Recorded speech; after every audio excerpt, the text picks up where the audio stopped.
e 11. Então o quinto anjo derramou a sua taça sobre o trono da besta, cujo reino ficou sob trevas. A aflição foi de tal grandeza que os homens mordiam suas próprias línguas e blasfemavam contra o Deus dos céus, por causa das terríveis dores que sentiam provocadas por suas muitas feridas. Contudo, nem mesmo assim se arrependeram de suas obras malignas, para que pudessem glorificar ao Senhor. Preste atenção no texto. A quinta taça, quando foi derramada, o que aconteceu? Vamos ver aqui. Quem lê para nós aqui agora? O julgamento da quinta taça mergulha o reino da besta nas trevas. Os ímpios respondem, mordendo a língua em angústia e amaldiçoando a Deus. A escuridão com que são afligidos é mais do que apenas a falta de luz, como na praga egípcia, mas também parece envolver outros meios de aflição que resultam em dor intensa. Preste atenção, gente, é importante. As taças que serão derramadas serão sucessivas, mas haverá um intervalo de tempo entre elas.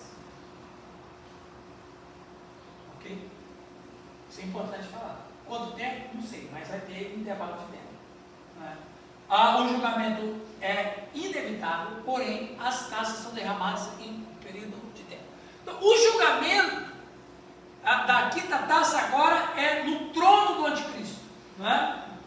Diz ali, derramou o quinto a sua taça sobre o trono, ou seja, no poder do anticristo, de onde emana. Então, todo o seu império, quem não está debaixo do império dele, não tem problema com isso, não tem problema com dores. Com todo este sofrimento, o homem não se arrependerá de suas obras más, sendo a razão disso estarem eles contaminados com os demônios soltos. Esta parte se compara com a praga do Egito, Êxodo 10, 21. Então percebe? Mais uma vez, eles vão sofrer, eles vão chorar, eles vão se lamentar, mas não vão se arrepender e vão blasfemar contra Deus, dizendo: Deus é cruel, Lúcifer tinha razão, olha aí o que Deus está fazendo, Ele nunca amou a humanidade, Lúcifer que é a verdade, esse Deus aí é um Deus da mentira, Ele está castigando a gente. Blasfêmias horríveis contra Deus. A sexta taça, aí já começa a ficar um pouquinho mais complicado. Vamos ler dos versos 12 a 16. Alguém lê para nós, por favor? Renato, pode ler para nós? E o sexto anjo derramou a sua taça sobre o grande rio Eufrates, e a sua água secou-se, para que se preparasse o caminho dos reis do Oriente. E da boca do dragão, da boca da besta, e da boca do falso profeta, vi sair 3 espíritos semelhantes a rãs, porque são espíritos de demônios, que fazem milagres, vão ao encontro dos reis da terra e de todo o mundo, para os congregar para a batalha, naquele grande dia do Deus Todo-Poderoso. Eis que vem como ladrão, bem-aventurado aquele que vigia e guarda suas roupas, para que não andes nu e não veja suas vergonhas. E os congregaram no lugar que em hebreu se chama Armagedon. Ok, vamos falar disso aí. Né? O rio Eufrates será secado. O rio Eufrates é mencionado 21 vezes nas Escrituras. 5 vezes é chamado o Grande Rio. Ele era a fronteira ocidental da herança de Deus. Seria a proteção natural de Israel. Tinha quase 3.200 quilômetros de comprimento. Era navegável por 1.900 quilômetros e atravessava a grande cidade da Babilônia. Alguém lembra nós? Seu nome significa o rio bom e abundante. A libertação dos 4 anjos durante a sexta trombeta levou ao ataque das miríades de demônios cavaleiros que matou 1/3 da humanidade. Nenhum tal efeito é mencionado aqui. Em vez disso, o Eufrates secou, de modo que reis do leste pode cruzar. De modo que reis do leste podem cruzar para o oeste. Seu movimento está associado à campanha do Armagedon. E ao contrário dos cavaleiros demoníacos da sexta trombeta, sua intenção não é a matança da humanidade em geral. Muito bem. A ação da trindade satânica. Sairão 3 espíritos semelhantes a rãs. Alguém lê, por favor? Rã é um sinal de maldade.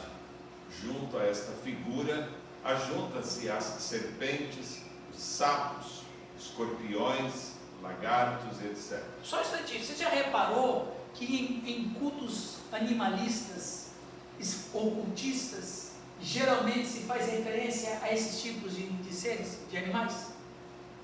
É amarrar o nome do cara na boca do sapo, enterrar no cemitério, é o escorpião.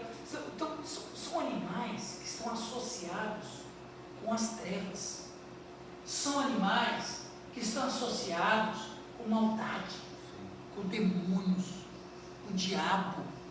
São animais presentes nos cultos ocultistas. É interessante isso aí. Continua. Serão demônios imundos que terão a missão de arregimentar um exército. São rãs porque... São rãs porque procedem do lodaçal do universo para fazerem as más obras das trevas, coachando e saltando, maculando o ouvido das nações, até que os reis de todo o mundo se reúnam para a batalha do Armagedon. O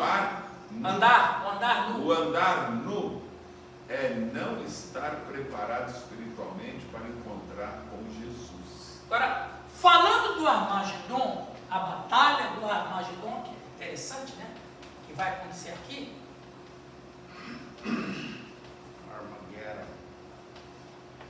Vamos lá. Qual a interpretação disso? Vamos ali. Por favor, alguém lê para nós? Quem quiser, seu nome é Jefferson, por favor.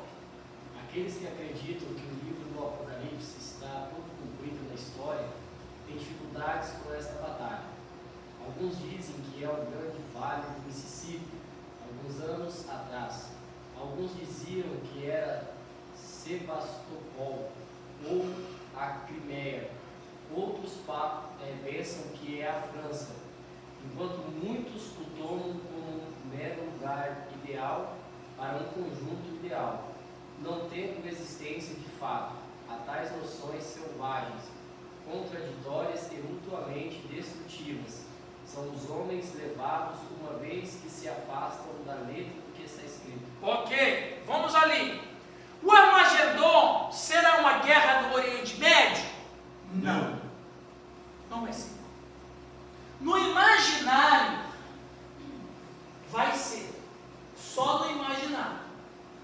Mas não vai ser nesse sentido. Vou explicar. O Armagedon não acontecerá em apenas uma área. Gente, o Vale do Megido, como é que você falou em hebraico aí? Repita. Armagedon. Armagedon. O Vale do Megido não comporta esse tipo de batalha global, para começar. Segundo, que luta seria dos exércitos do anticristo contra os exércitos de Deus? Está falando de anjo. Do que ele está falando? Ponto. Veja bem. O Armagedon não acontecerá apenas uma área, mas abrangerá a terra inteira. Bom, eu vou explicar bem isso aí. Jeremias 25:32 e Ezequiel 39. Mas não é possível que o Armagedon se refira à área literal na região onde fica Megido. Logicamente não tem sentido isso. Não existe nenhum monte grande lá. E nem mesmo toda a baixada de Israel que fica próxima poderia conter todos aqueles que lutarão contra Deus. Assim, o Armagedon é uma situação mundial, em que os poderes políticos, as rãs vão atrás de quem? As rãs vão atrás de quem? De rei. Dos reis. O Armagedon é uma situação mundial em que os poderes políticos se unirão pela última vez em oposição ao governo de Deus. Ou seja, irmãos e amigos, o Armagedon é algo que se refere a toda a terra. Ou como se fosse naqueles dias que antecede mesmo a parousia, quando os sinais já estão nos seus estertores, já quase não tem muita coisa mais para acontecer. Uma investida em todo o planeta, nesta batalha contra os servos de Deus, veja, isso vem depois de tudo aquilo dos sofrimentos dos homens. Olha lá, diz ali, lembra ali outra vez, ó,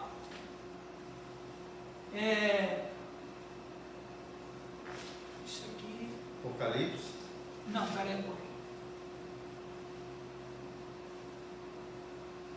Só um instante. Ah, tá. Eu vou voltar nesse assunto outra vez, mas esse aqui esse aqui é o Apocalipse, capítulo, obrigado Giovanni, é o Apocalipse, capítulo 17. Depois eu vou dar mais uma explicaçãozinha aí. Vamos ler aqui, depois eu volto à questão do Armagedon, só para seguir as transparências. Vamos ali? Verso 17 a 21. Quem lê para nós? 17, do Isso. capítulo 16. Do capítulo 16. E por último, o sétimo anjo derramou a sua taça no ar. Então uma voz forte veio do trono no templo, dizendo: Está feito. Houve relâmpagos, estrondos, trovões e um violento terremoto, tão violento como nunca houve igual desde a criação dos seres humanos. Foi o pior de todos. A grande cidade se quebrou em 3 partes, e as cidades de todos os países foram destruídas. Deus lembrou da grande Babilônia e lhe deu o vinho da sua taça, o vinho do furor da sua ira. 20. Até o 21. Todas as ilhas desapareceram e todos os montes sumiram. Chuvas de pedra caíram do céu sobre as pessoas. Eram grandes pedras que pesavam mais de 30 quilos. E as pessoas amaldiçoaram a Deus por causa da praga de chuva de pedra, pois ela era terrível. Gente, o verso 17. O sétimo anjo derramou a taça onde? No ar. No ar. Alguém lê para nós esse slide aqui? Quando se fala do ar, no grego, se entendia o que preenchia o espaço entre a terra e o sol. E assim eles distinguiam qualitativamente este aer, assim existem 2 palavras. Então, no ar, no grego, e aí a gente vai falar de etimologia e cultura. Ar, no grego, se entendia isso aqui, ó. O que é ar no grego? Isso aqui. É o espaço entre a terra e o sol. Ok? Ali eles faziam uma divisão. O ar, é o espaço entre a terra e o sol, ok? Isso é o que? Ar no grego. Não é só o ar que a gente respira. É o ar que tem fora do planeta. E aí eles dividiam o ar em duas situações. Primeiro, o éter, como sendo o ar mais alto e mais puro, e o aeros, o ar menos puro, o que tornava morada de espíritos. Esta ideia já era defendida por Pitágoras. Os judeus do período pós-cativeiro consideravam o Aer morada de demônios.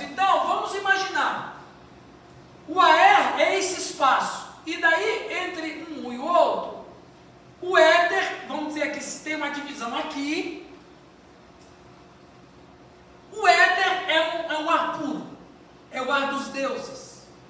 É o ar limpo. É o éter. É aquele líquido que a gente cheira no altar. O cara desmaiar lá no Tá hospital. doidão. Hã? Ficar doidão. O éter seria este ar, esse parte do ar puro, onde moram os deuses. O aeros, que era um pouco mais próximo da terra, já era um ar onde os demônios habitam. E é onde Paulo vai dizer o príncipe da potestade do aeros. Ou seja, na teologia paulina, ele segue a mesma linha de raciocínio. Primeiro céu, segundo céu. Exatamente. Então, ele vai dizer que o príncipe da potestade do aeros, não do éter. Que talvez aí na linguagem seria o primeiro céu, né? Ou o terceiro céu. Terceiro céu, que é o último lá, seria. É o puro. Aqui é onde ficam os demônios. Onde, vamos dizer que, de acordo com a ideia de Paulo, onde o Satanás tem o seu trono. E o anjo vai soltar a taça aonde? No aeros. Veja, as taças serão derramadas, todas elas aqui. A última é derramada. Por que é derramada aqui? Porque esse império só tem começo aonde? Aqui.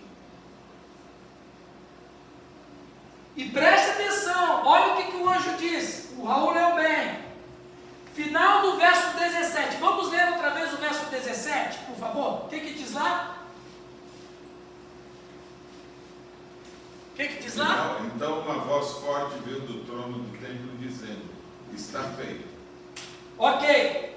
Veja, o sétimo, ele diz, está feito. O que isso pode nos trazer a ideia? Agora acabou.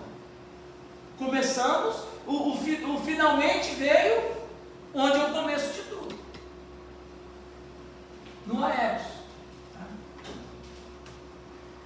Agora, a gente vai entrar no 17. Gente, esse capítulo 17 é maravilhoso. O capítulo 17 é incrivelmente maravilhoso. Alguém quer falar alguma coisa, alguma pergunta sobre as taças de ira? Ficou bem explicado para vocês?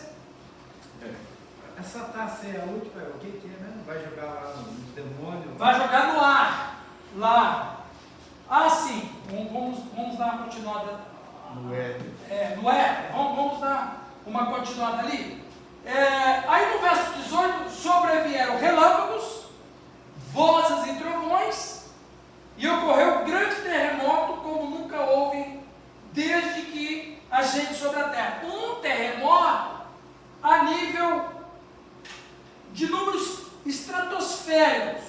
Sacudiu a terra. De tirar a terra do seu eixo, de mexer no ângulo. Tanto é que ele vai dizer que todas as ilhas fugiram e os montes não foram achados. Houve uma mudança. Tsunami. Tipo assim, só que de uma coisa muito mais poderosa que o tsunami. Que quando o tsunami veio em 2004, alterou um pouco o número de grau. Você sabe que a Terra ela tem uma inclinação, a geografia, tá? A Terra tem uma inclinação de 23 graus, né? Como se fosse mais ou menos aqui a Terra, né? Aqui assim mais ou menos. Ela está inclinada. Ela tem uma inclinação de 23 graus. O tsunami, se eu não estou enganado, ele mexeu na estrutura dessa porcentagem. Sim. Né? Mudou meio grau. Mudou meio grau, parece. Mudou meio grau. Eu ia falar mas eu acho que é meio grau. Mudou aqui, mudou alguma coisa.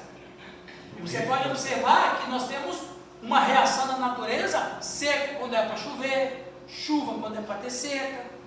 A gente tem algumas alterações. O inverno mesmo, está chegando em novembro. Exato, as coisas estão fora do prumo. E o sol está contigo. Esse aqui, Raul, vai haver um terremoto de uma magnitude tão grande que as ilhas vão ser, o mar vai encher.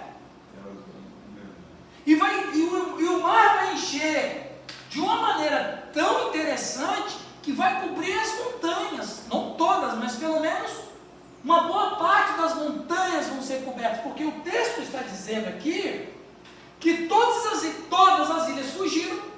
Cuba, pega aí essas ilhas aqui, tem aqui no, que você vai lá 3 vezes por ano ali. Não, as ilhas aqui do Caribe, você vai lá com sua família de férias. Você vai lá 3 vezes por ano. Aproveita. É como se você pega aquela América Central ali, aquelas ilhas, a Polinésia, todas, vai ser um terremoto de uma magnitude tão assim estratosférica. Haiti, República Dominicana, tudo aquilo ali vai virar mar. E vai ter um aumento tão grande de água que montanhas vão ser cobertas. O filme de 2012 deu essa ideia, exatamente. Alguém levantou a mão para falar? Eu vou vender minha casa lá na Ilha do Maurício. Então, o filme de 2012 deu uma ideia disso aí. Mudou toda o mar, exatamente. É mais ou menos assim que o Raul. Everest. Bem lembrado, Raul. Bem lembrado. É, o Everest sumiu, né? Então, você vê, o Everest tem 8.800. 8.786. É, 8.000. Imagina, cara. Olha a magnitude disso aí. Teve um cara que em 6 meses ele subiu 7 cumes mais altos do mundo. Tem até uma série na Netflix, bem legal. O nepalês bateu o recorde mundial. E ali no verso 21 diz: também desabou do céu sobre os homens grandes saraivas com pedras que pesavam cerca de 30 quilos, como você falou. Então quer dizer, a reação da natureza, veja, onde que o anjo jogou a taça de ira? No ar. Muito bem. 17 é um capítulo interessantíssimo. E eu quero ler com vocês, eu quero ler o capítulo 17, por ele ser muito profundo, nós temos que lê-lo da mesma maneira como você come aquele chocolate que custa caro. Por exemplo, um chocolate que custa barato, você põe na boca e come. Mas aquele chocolate que custa caro, você tem que comer de pedacinho em pedacinho. Para demorar a acabar. É o Ferreiro Rocher, né? 3 custa R$20. Esse Ferreiro Rocher, você tem que comer de pedacinho em pedacinho e guardar para comer depois. Não pode comer tudo de vez. Então o capítulo 17 é mais ou menos desse naipe, né? Porque é um capítulo chave. Vamos ler, meus queridos? Aí eu vou pedir que cada um versículo, começando com o pastor Giovanni, Apocalipse 17, nós vamos ler, para começar, de 1 a 6. Não, vamos ler de 1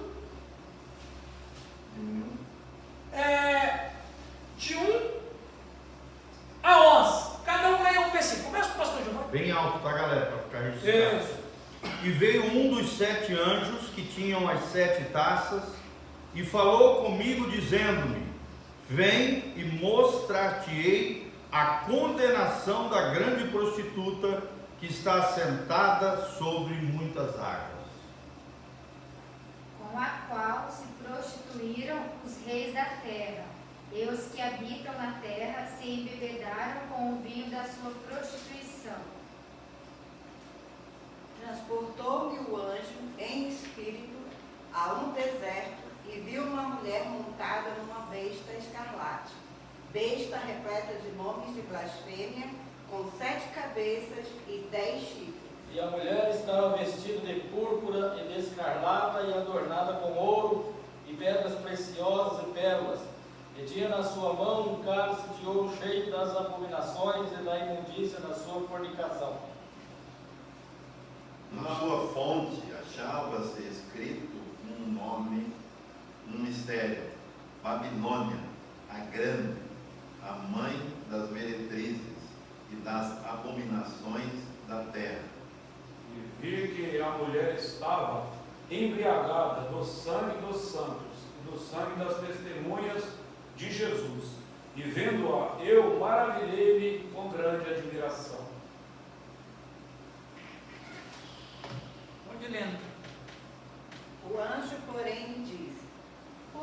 admiraste? Dir-te-ei o mistério da mulher e da besta que tem as 7 cabeças e os 10 chifres e que leva a mulher. O monstro que você viu estava vivo, mas agora não vive mais. Ele está para subir do abismo e dali sairá e será destruído. Os moradores da terra que desde a criação do mundo não têm os seus nomes escritos no livro da vida ficarão espantados quando olharem para o monstro. Ele estava vivo, agora não vive mais, porém tornará a aparecer. Aqui é necessário a mente que tem sabedoria.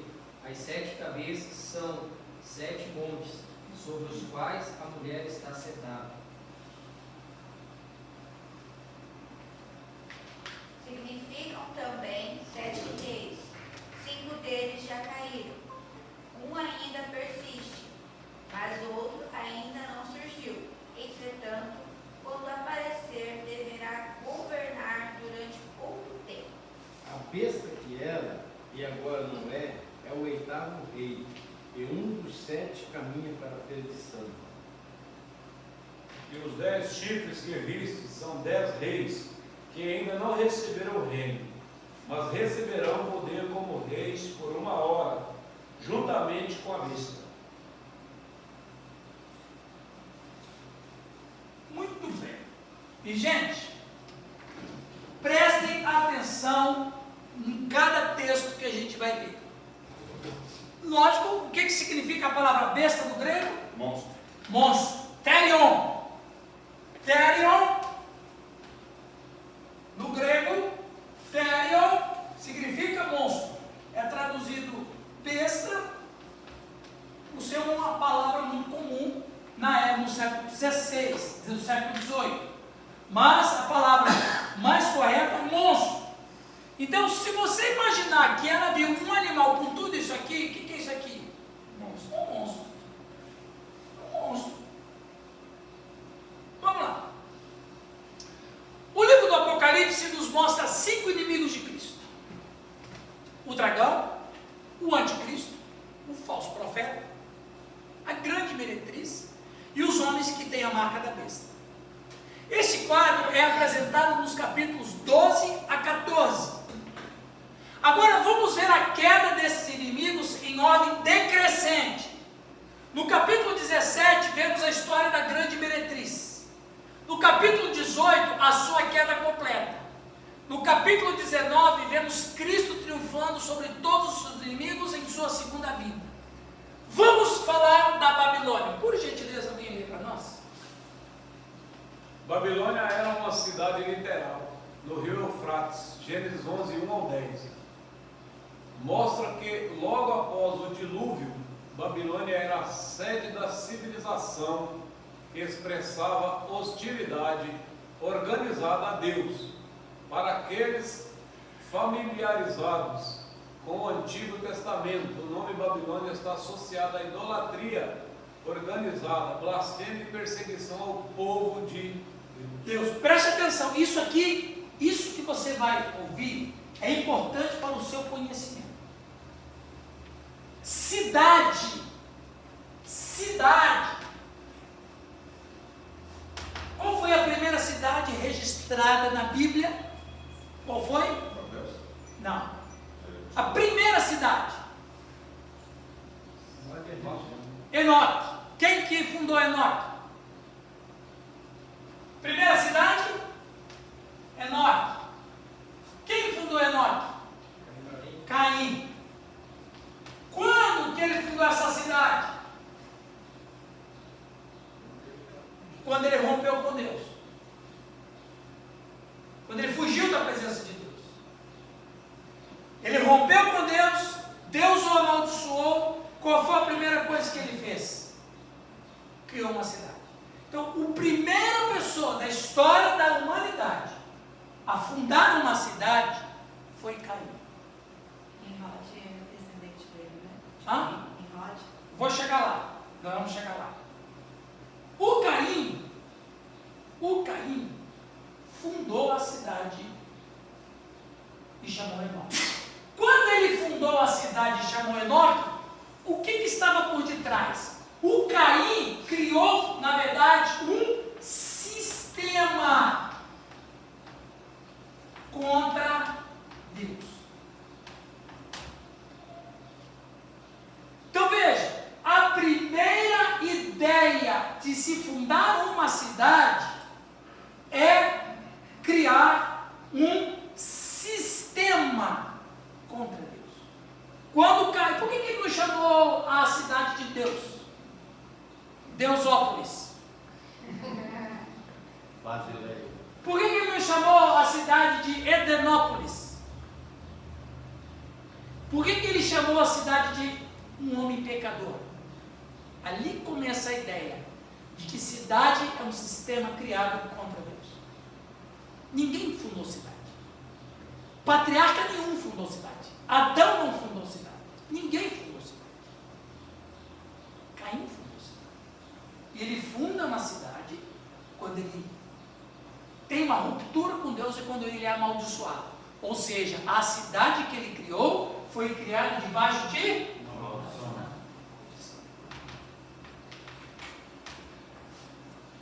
Bom, por que os patriarcas nunca moraram em cidade? Porque cidade para os patriarcas, qualquer grupo de pessoas morando num lugar, era um sistema criado contra Deus, era um sistema idolatra. Caído. Então, eles nunca moraram em cidade. Abraão, Sara, Jacó, nenhum deles. Jó, nenhum deles. Muito bem. Quando veio o dilúvio, por que Deus mandou o dilúvio? Qual o motivo que está lá em Gênesis 6? Juízo. Contra quem? Contra a humanidade caída.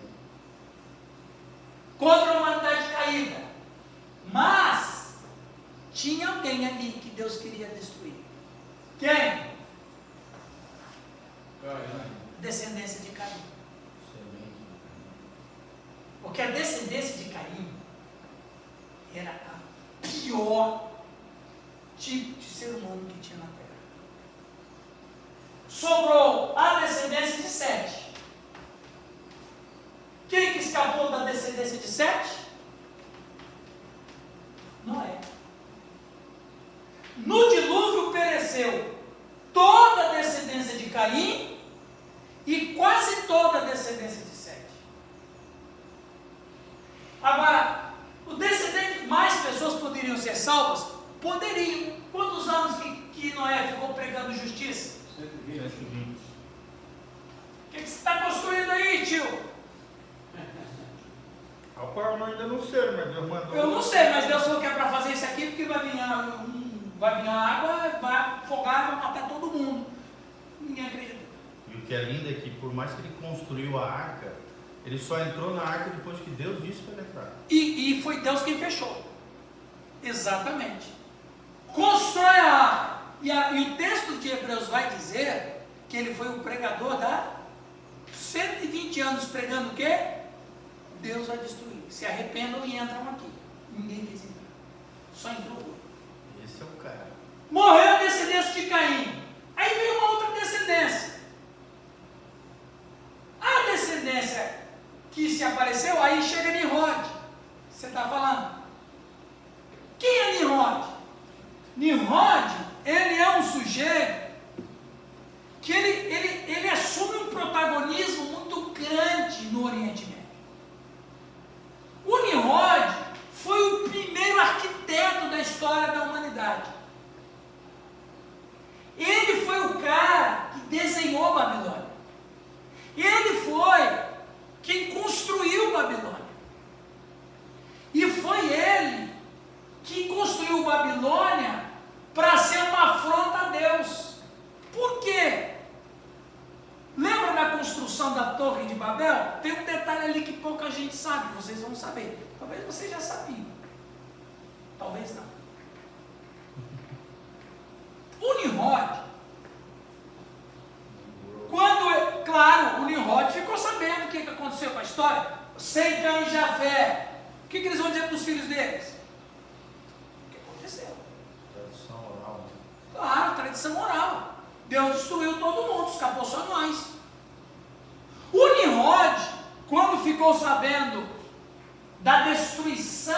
Deus havia feito no passado, o Nimrod, ele começa a ter revolta contra Deus. É como que se o espírito de Caim chegasse nele. O Nimrod dizia o seguinte: não escutam Deus, Deus não é justo, escutem Nimrod. O que o Nimrod fez com a Torre de Babel?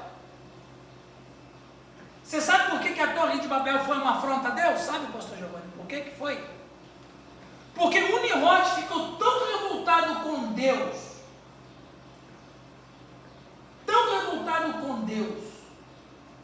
que matou a descendência humana pelo dilúvio, que ele constrói uma torre, dizendo para Deus: se você ousar matar a humanidade de novo, você vai ter que se matar, porque eu vou construir uma torre que chega até você. Também simboliza a tentativa humana de se salvar, né? De chegar ao céu.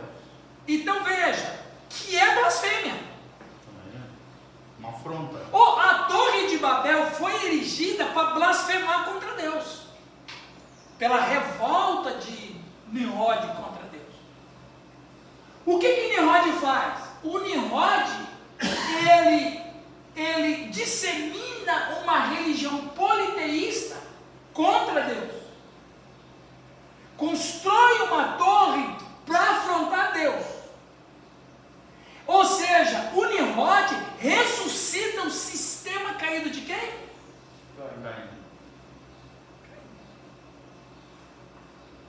Olha que interessante. Olha onde eu estou indo, hein? Agora eu e você, nós estamos pisando na lama do dilúvio. Então, a Babilônia, ela foi uma cidade de Caim, só que com uma perspectiva muito moderna e muito mais interessante. Ok? Perguntas? Ok. Então, tá ok? Então, o Nimrod, né? Alguém lê para nós aqui? Como sistema religioso, a Babilônia surgiu muito antes do cristianismo, mas em imitação satânica, antecipou a vinda do verdadeiro Messias. De acordo com a história religiosa e a lenda, a religião babilônica foi fundada pela esposa de Nimrod, bisneto de Noé, chamada Semiramis. Agora, olha lá. O texto de 17 vai dizer que esta mulher, ela é uma representação de quem? De um sistema. Aí deixa eu terminar da cidade. Quem foi que limpou o nome da cidade desse sistema contra Deus? Davi. Ele construiu uma cidade, chamou ela do quê? Jerusalém. Ou seja, cidade?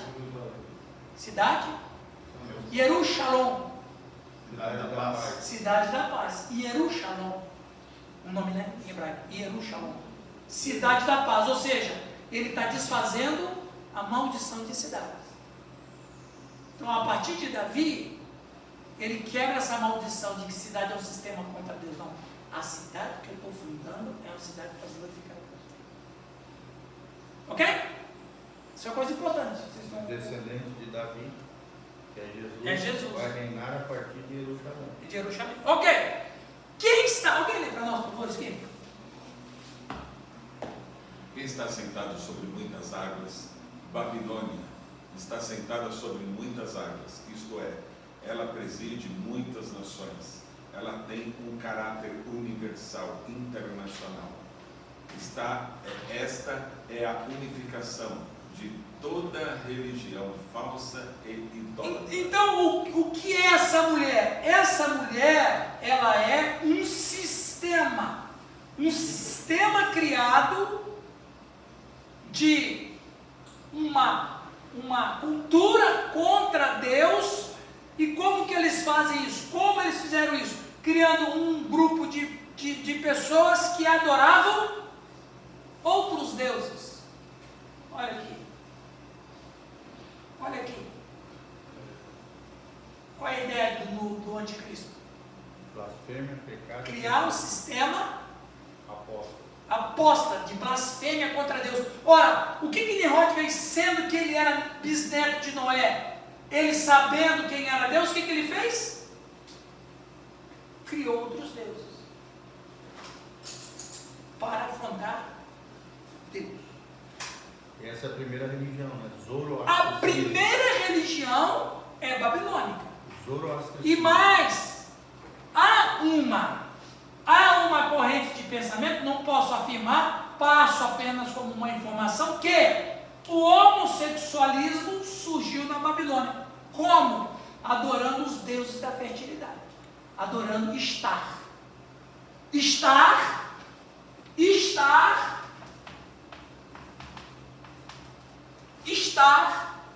era a principal divindade babilônica.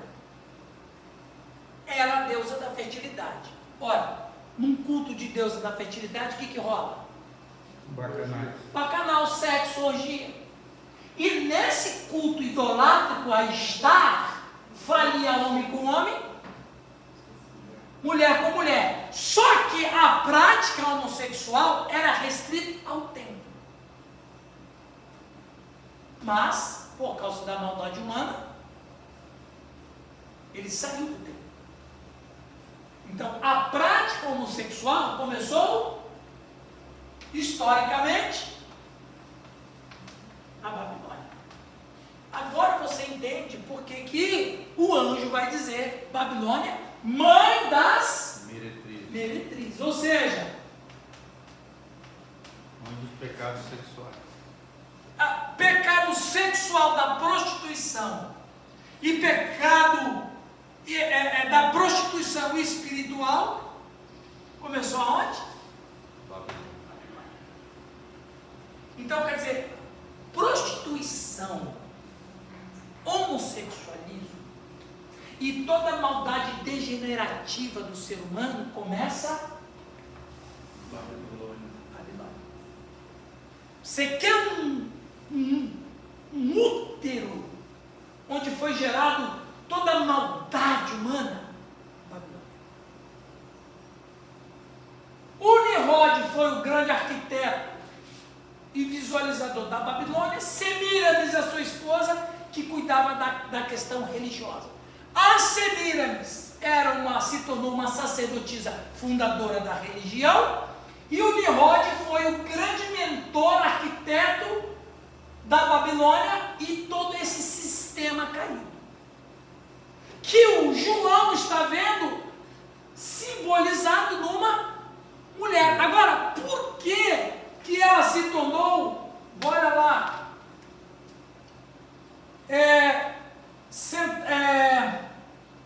vamos ler de novo o verso 2 com essas novas informações. Jefferson, leia o versículo 2 na Bíblia, de Apocalipse 17. Com ela se prostituíram os reis da terra, e os que habitam na terra se embebedaram com o vinho da sua prostituição. Como é que a gente interpreta isso? Que os reis da terra se prostituíram com ela? Porque o sistema saiu da Babilônia e foi sendo adotado pelo mundo. Ou seja, toda cidade que veio depois da Babilônia tinha a Babilônia como sistema. Percebe? Sodoma, Gomorra, Zeboim, vai ver. Damasco. Os cananeus, os heteus, os heveus, os jebuseus, os ferezeus, os cananitas, os hititas, depois os egípcios. Os egípcios eram descendentes de Cão. O que aconteceu com Babilônia? Se expandiu. Ela foi exportada. O que foi exportado? A cultura e a religião. Que cultura? Cultura da prostituição e a cultura da idolatria. Todas as outras cidades eram cidades que tinham Babilônia como a mãe. Por isso que o Apocalipse vai dizer mãe das meretrizes. alguns líderes falam que a igreja católica inicia a Babilônia, né? Pela idolatria. É por causa da idolatria, mas não é. Sim. Então, a Babilônia é um sistema. É um erro grotesco. É um erro grotesco. É um erro grotesco. Sim. Quem começou isso foram os reformadores, mas tudo bem, não tem problema. Mas vamos aqui. Ok, agora você entende por que ela está montada na besta? A besta é um sistema. Ela é um sistema. Então está tudo interligado. Olha lá. Transportou-se. Alguém leu 3 outra vez? Suzy, leia o 3 outra vez. Transportou-me o anjo em espírito a um deserto e vi uma mulher montada numa besta escarlate, besta repleta de nomes de blasfêmia, como 7 cabeças e 10 chifres. Ok, vamos ali. Versículo de número 5. Na sua fronte achava escrito um nome, um mistério. Babilônia, a grande, a mãe das meretrizes e das abominações da terra. É como se fosse assim: se tem abominação na terra, tem por causa da Babilônia. Se tem idolatria no mundo, tem por causa da Babilônia. Se tem prostitutas e prostitutos no mundo, tem por causa da Babilônia. Prostituto mesmo, literal. Se tem bebedice no mundo, tem por causa da Babilônia. Se tem homossexualidade no mundo, tem por causa da Babilônia.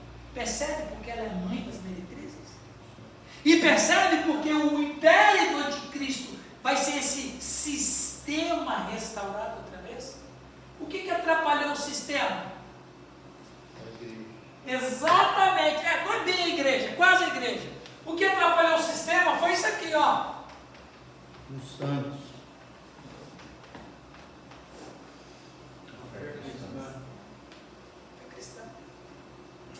Acabou com a prostituição?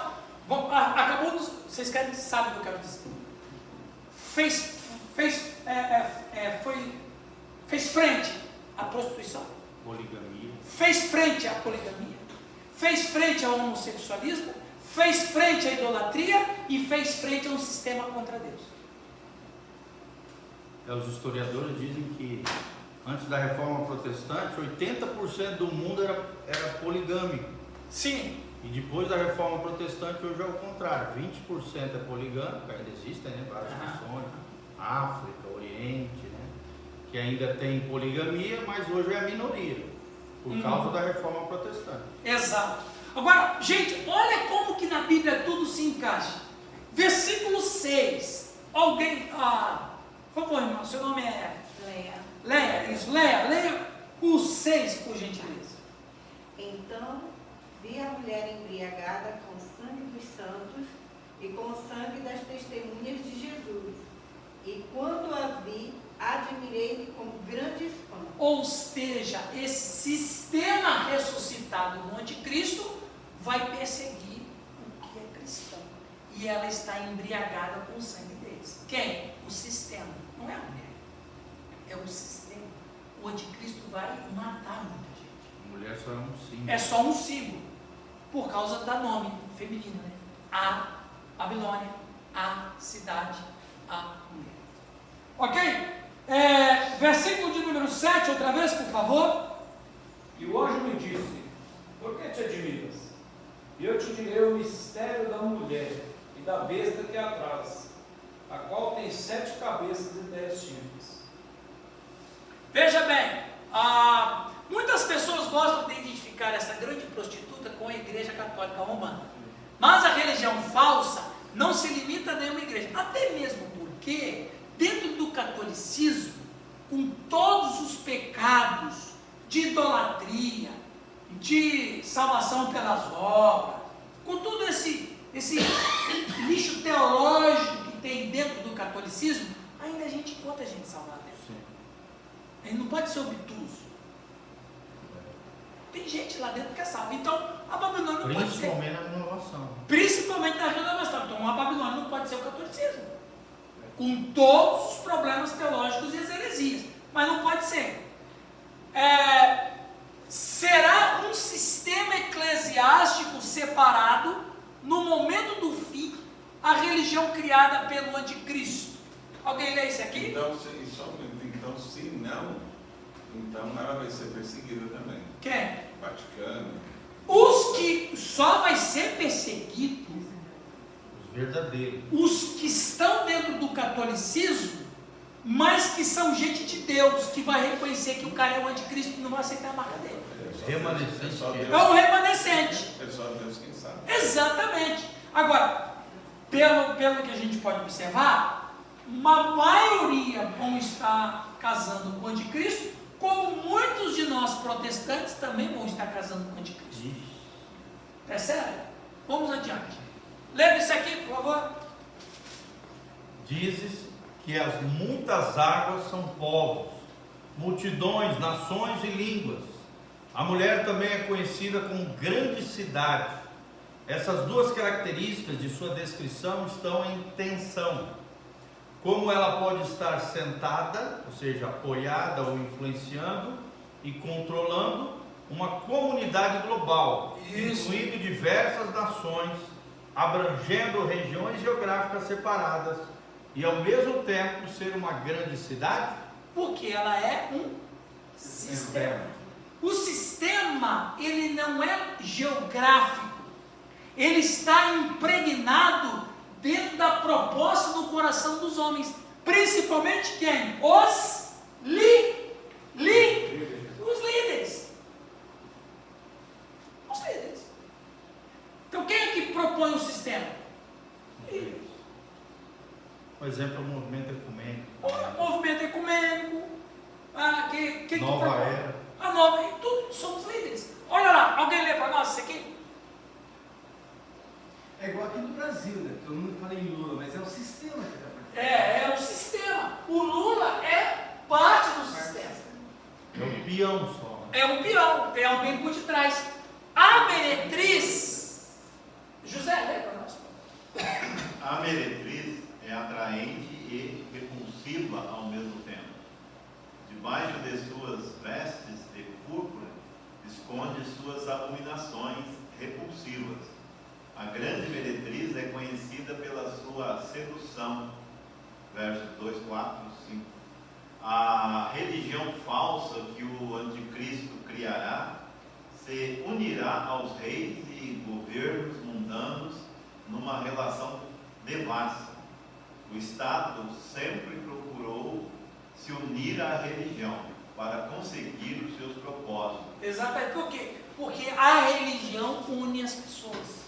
O que Constantino fez em 313?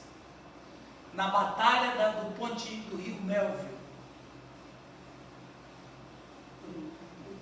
Todo mundo vai ser cristão. Acabou. É isso aí, né? Alguém pode ler para nós? Essa meretriz, Marcos, lê lá. Não se prostitui apenas com os reis, mas dá a beber do vinho da sua devassidão a todos os habitantes da terra.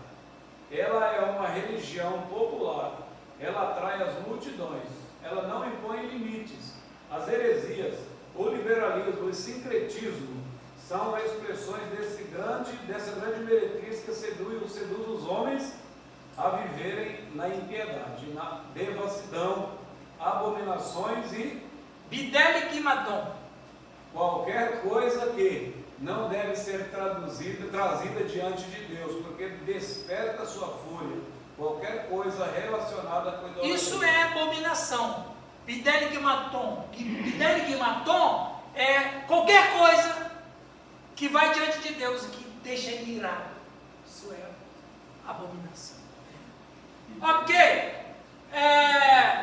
Tá, isso aqui eu já li, já falei, na verdade. Isso aqui também já falei. Tá, Isaías 1:21 chama Jerusalém de prostituta. Isaías 23, 13 a 18 retrata Tiro como uma prostituta. Naum 3:4 declara Nínive uma prostituta. A nação de Israel é repetidamente acusada pelos profetas de ser uma prostituta. Ligado com o quê? Por que era? Por causa da idolatria. Agora, foi Nimrod quem os excitou a tal afronta e desprezo a Deus. Esse aqui eu também já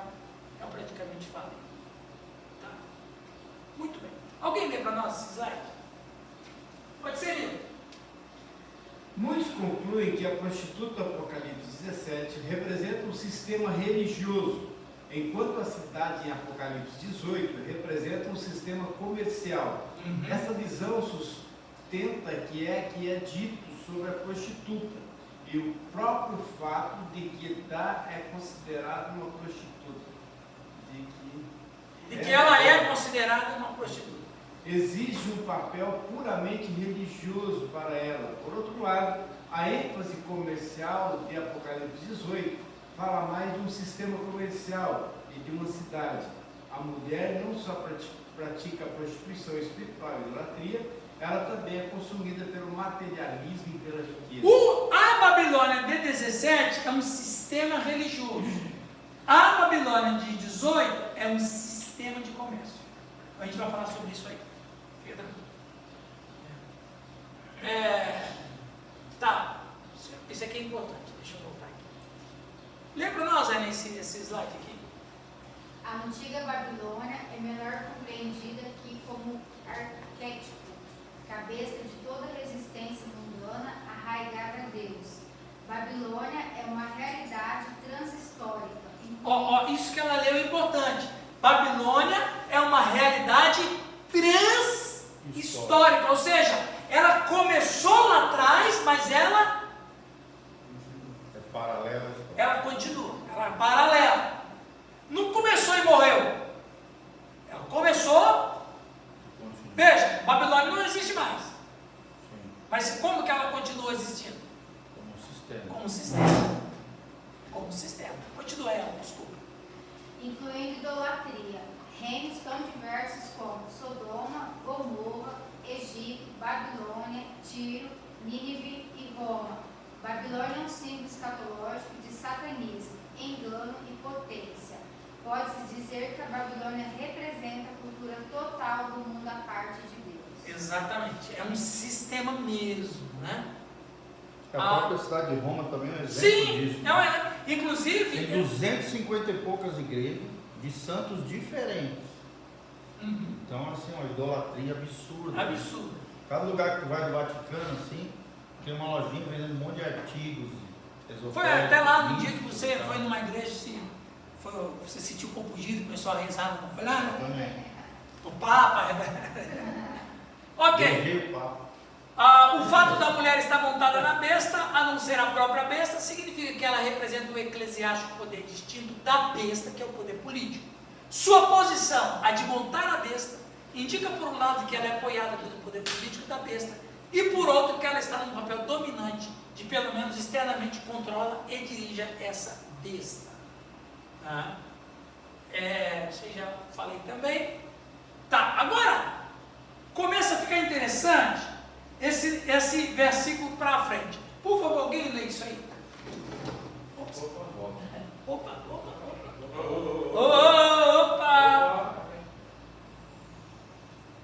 Isso. Mais um. Alguém lê, por favor. O anjo interpreta as 7 cabeças como 7 montes. Muitas pessoas interpretam isso como Roma, que as pessoas comumente chamam de a cidade das 7 colinas. Essas pessoas inferem que Roma se tornará a capital do vindouro império mundial. No entanto, esta passagem não está lidando com uma cidade literal ou montanhas, mas com reis. Vamos ler versos 9 a 12, por favor. Por favor, quem gostaria de ler? Levante a mão. Qualquer um. Ô Marcos, leia lá. Aqui o sentido que tem sabedoria. As 7 cabeças são 7 montes. As 7 cabeças são 7 montes, sobre os quais a mulher está sentada. E são também 7 reis. 5 já caíram e um já é. O outro ainda não é vindo. E quando vier, convém que dure um pouco de tempo. E a besta que era e já não é ela também o 8º, e é dos 7 e vai à perdição. Isso aí é que deixa a gente louco, né? E os 10 chifres que viste são 10 reis, que ainda não receberam o reino, mas receberão poder como reis por 1 hora, juntamente com a besta. Olha lá, pessoal. Isso aqui é importante você prestar atenção. A revelação da besta. A besta, saída do mar, é o anticristo. Tem que passar por 3 estágios. Versículo 8. Olha lá o versículo 8. Alguém, por favor, leia o verso 8. Alex, lê para nós, Alex. 17, 8. A besta que vistes foi e já não é, e há de subir do abismo, e há a perdição, e os que habitam na terra, cujo nome não está escrito no livro da vida. Desde a fundação do mundo, se admirarão vendo a besta que é e já não é, mas que virá. Isso aqui que é confuso, né? A besta que era, não é, mas vai vir e vai caminhar para a destruição. Então vamos lá, 3 estágios. Primeiro estágio, era. Teve uma experiência no passado, Império Romano. A besta era. Por que Império Romano? Porque o Império Romano foi... É a base, o fundamento.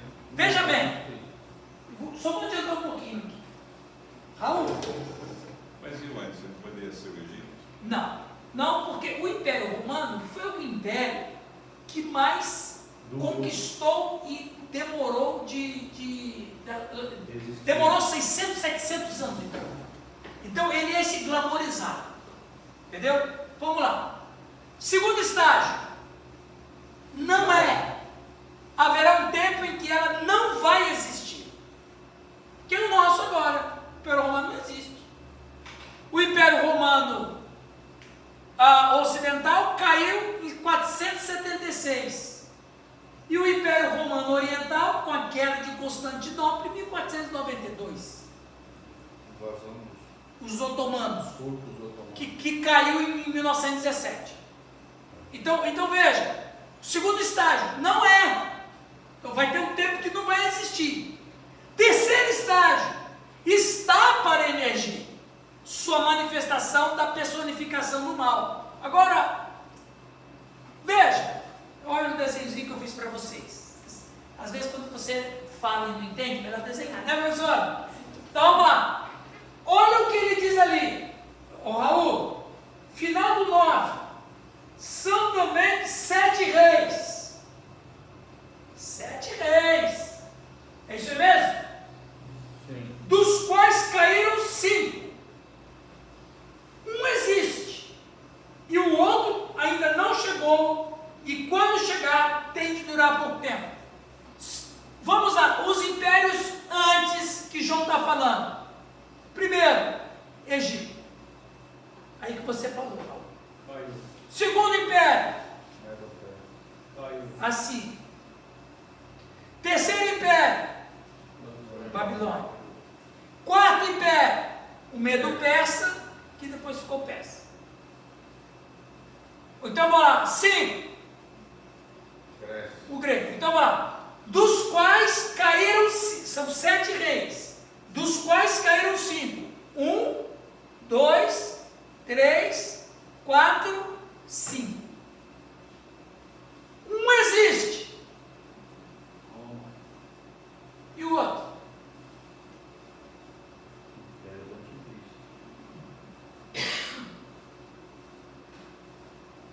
Perceberam ali?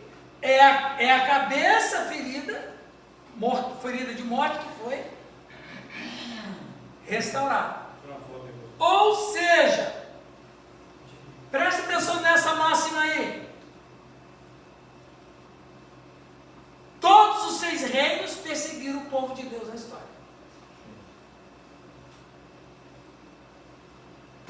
Até o do anticristo. Resumo. Alguém lê para nós, por favor? João olha para o anticristo e vê nele também 7 reis, ou 7 reinos mundiais anticristãos. 5 reinos caíram: Egito, Assíria, Babilônia, Pérsia e Grécia. Um existe, o Império Romano, e outro ainda não chegou, o reino do anticristo. E quando chegar, terá que durar pouco. Os 5 primeiros impérios já caíram. Agora, João vê o Império Romano, mas o reino do anticristo escatológico ainda não chegou, e quando chegar vai durar pouco. O império existente na época de João era o romano, e o outro império a seguir será o império do anticristo, qual será a soma de todos os impérios juntos. A gente viu isso em Apocalipse capítulo 13, né? Aí, tem aí o 8º rei, não é isso ali? Sim. Vamos lá.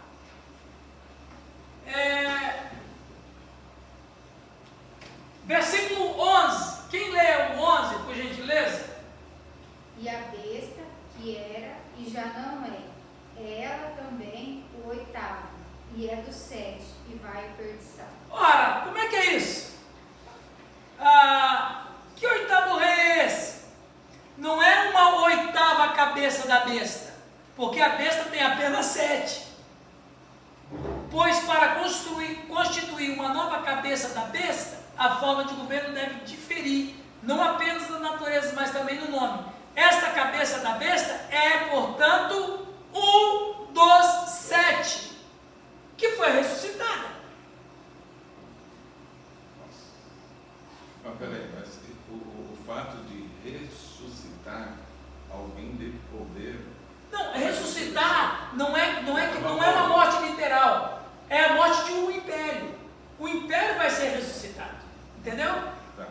E por isso que chama 8º rei, mas não é que é 8 cabeças, é que procede do 7. É uma linguagem que João usa.